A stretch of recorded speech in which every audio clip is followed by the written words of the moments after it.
अब हम अभ्यास करेंगे प्राणायाम का।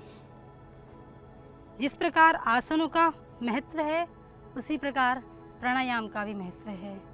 प्राणायाम के लिए कहा गया है ततः क्षीयते प्रकाशावरणम, श्वास प्रश्वासयोर गति विच्छेदः प्राणायामः।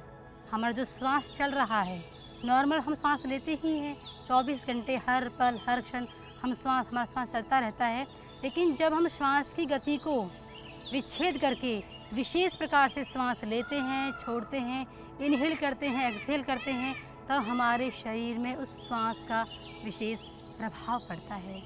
शास्त्रों में कहा भी गया है प्राणस्येदं वशे सर्वं त्रिद्रिवेयत् प्रतिष्ठितम् माते पुत्रान् रक्षस्व, कि प्राण क्या है? प्राण में सब कुछ प्रतिष्ठित है। जिसके पास प्राण शक्ति है वो व्यक्ति स्वस्थ है, जिसके पास प्राण शक्ति नहीं है उसका जीवन विनाश है। हम देखते भी हैं कि जब किसी की मृत्यु होती है तो क्या होता है, पूरा शरीर हमको दिखाई देता है, हाथ है, पैर है, सब कुछ दिखाई देता है, लेकिन एक तत्व की कमी, वो तत्व क्या है? प्राण। प्राण के हटते ही हमारा शरीर के सभी क्रियाएं बंद हो जाती हैं, निष्क्रिय निश्चेष हो जाता है हमारा शरीर। इसलिए प्राणायाम भी प्राण शक्ति को बढ़ाने के लिए, हमारे लंग्स को स्वस्थ करने के लिए और हमारे जितने भी ऑर्गन्स हैं, अंग प्रत्यंग की जीवन की पूर्णता करने के लिए प्राणायाम भी अत्यंत आवश्यक है। योग से करेंगे रोगों का निदान और योग करें हमारे रोगों को दूर। योग कोई मजहबी या फिर परंपरा अभ्यास नहीं है। योग हमारे जीवन को जीने की एक पद्धति है, एक शैली है। योग एक ही है, लेकिन रोगियों के लिए वही योग क्या होता है? चिकित्सा पद्धति बन जाता है। और योगियों के लिए, जो योगी हैं, संत हैं, महात्मा हैं, उनके लिए वही योग उनको मोक्ष की प्राप्ति कराने का साधन बन जाता है। इसलिए योग करना आवश्यक है। प्राणायाम करने के लिए यदि आपको पेट की समस्या है तो आप ये वायु मुद्रा हो गई, अपनी मध्यमा और आपकी अनामिका को टच करके ऐसे रखते हैं तो आपकी ये अपान मुद्रा हो गई। यदि आप कनिष्ठा को भी जोड़ लेते हैं तो आपकी अपान वायु मुद्रा हो गई। अर्थात आपके विकारों के प्रशमन के लिए, वायु विकारों को प्रशमन करने के लिए कम से कम 3 मुद्राओं का अभ्यास करें। और अपने हाथों में, जो आपका ये हाथ है, इसके इस साइड थोड़ा सा ये पॉइंट है पेट की समस्याओं के लिए, इसको प्रेस करें। तो भस्त्रिका प्राणायाम, कपालभाति प्राणायाम, उज्जाई प्राणायाम, भ्रामरी, उद्गीत, जो हमारे ये 8 मुख्य प्राणायाम हैं, इन प्राणायामों के करने से भी हमारा शरीर स्वस्थ होता है, हमारी प्राण शक्ति बढ़ती है, हमारे जो रोग की क्षमता है वो बढ़ती है। इसलिए अभी हम करेंगे कम से कम भस्त्रिका 5 बार। लंबा गहरा श्वास भरेंगे, छोड़ेंगे। जितना धीरा कर सकते हैं उतने धीरे करें, अपने अपने सामर्थ्य के अनुसार। यदि कोई व्यक्ति स्वस्थ है तो वो तेज गति से भी कर सकता है। अभी हम करेंगे बिल्कुल सामान्य गति से।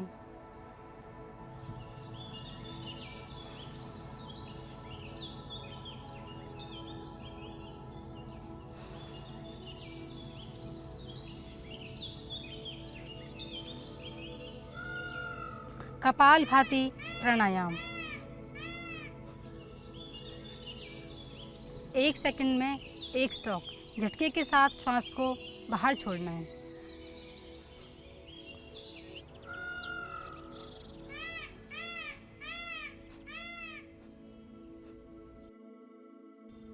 कपालभाति प्राणायाम एक है, लेकिन इसके लाभ अनेक हैं। अनेक प्रकार की समस्याओं में हम कपालभाति प्राणायाम कर सकते हैं, जिससे कि हमारा पेट के जितने हमारे अंदर के ऑर्गन्स हैं सभी स्वस्थ हो सकें, सभी विकार मुक्त हो सकें। तत्पश्चात अनुलोम विलोम प्राणायाम।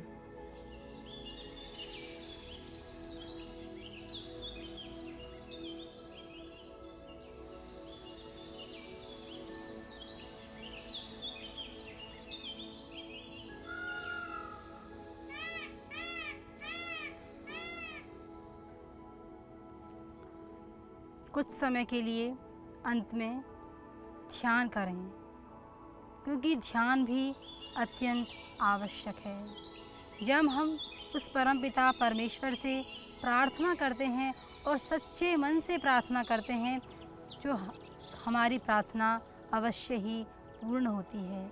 यदि हम पुरुषार्थ के साथ प्रार्थना करते हैं, शास्त्रों में कहा भी गया है, उद्यमः साहसं धैर्यं बुद्धि शक्ति पराक्रमः षडेते यत्र वर्तन्ते तत्र देव सहायकृत्। त्वं हीनः पिता वसो त्वं माता शतक्रथो, कि हे परम पिता परमेश्वर, हम आपकी शरण में हैं। यदि हम प्राणायाम कर रहे हैं तो प्राणायाम करते हुए भी मन के अंदर ये भावना होनी चाहिए। यदि हम कपालभाति प्राणायाम कर रहे हैं तो प्राणायाम करते हुए भी यह सोचें कि मैं उस परम पिता परमेश्वर की गोद में हूँ, शरण में हूँ।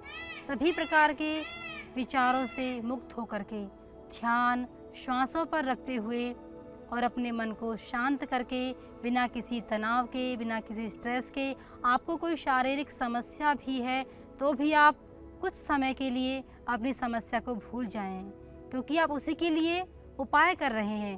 तो आज हमने जाना कि किस प्रकार हम गैस, कब्ज, कॉन्स्टिपेशन की समस्या को किन किन आसनों से, प्राणायाम से और मुद्राओं से हम कैसे ठीक कर सकते हैं। तो हमारा कर्तव्य है कि हम खुद स्वस्थ रहें, योग करें, कराएं, योग करने का व्रत लें और अपने जीवन में सुख शांति पूर्वक प्रसन्नता ग्रहण करें, प्रसन्नता बांटें, सभी प्रकार के विकारों से मुक्त होकर के अपने जीवन में हमेशा नित्य प्रति आनंद की प्राप्ति करें। इसी भावना के साथ आज हम आपसे विराम लेते हैं।